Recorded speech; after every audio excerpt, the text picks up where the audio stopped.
Pourquoi les Alliés ont choisi la Normandie pour effectuer leur débarquement? Eh bien, tout d'abord, il faut préciser que les débarquements, dont celui qui nous intéresse dans le nord de la France, ont été décidés à la conférence de Casablanca en 1943 pour libérer l'Europe, soulager les soviétiques sur le front de l'Est et plus tard envahir l'Allemagne.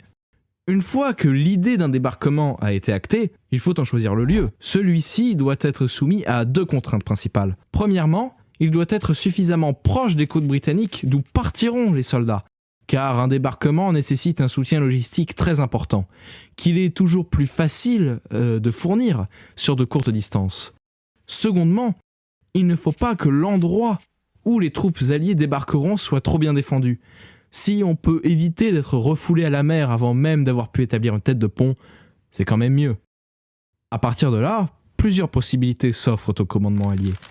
Tout d'abord, il y a la Norvège, mais l'idée sera rapidement écartée. Puis il y a le Pas-de-Calais. C'est le territoire le plus proche des côtes anglaises, donc théoriquement c'est là qu'il faudrait faire le débarquement. Sauf que Hitler et le haut commandement allemand, qui s'attendent depuis de nombreuses années à un débarquement allié sur les côtes des territoires qu'ils occupent, ont fait construire un gigantesque système de fortification qui va du sud-ouest de la France à la Norvège, baptisé le mur de l'Atlantique. Et devinez quel est l'endroit le mieux fortifié de ce mur? Bingo, c'est le Pas-de-Calais. En même temps, les Allemands savent que c'est l'endroit le plus adéquat à un débarquement, et Hitler est persuadé que l'attaque alliée se déroulera là-bas. Les Alliés doivent donc trouver un autre lieu. Ce sera la Normandie, qui offre l'avantage d'être proche des côtes, tout en étant moins bien fortifiée et fournie en hommes.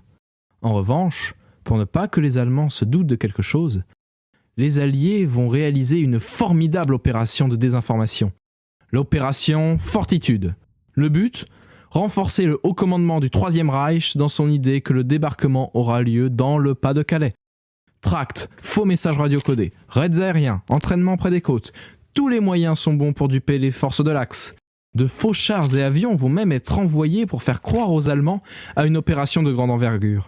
D'ailleurs, le jour même du débarquement, de nombreux avions iront bombarder les côtes calaisiennes, ce qui fera croire à Hitler que le débarquement de Normandie est une diversion, un leurre, et que le véritable débarquement aura bien lieu vers Calais. Ce qui fait qu'il va refuser plusieurs fois d'envoyer à Rommel les renforts qu'il réclame. Mais ça, on y reviendra un petit peu plus tard. Justement, tu fais bien d'aborder le sujet parce que je me demandais qui sont les différents responsables des opérations de chaque côté.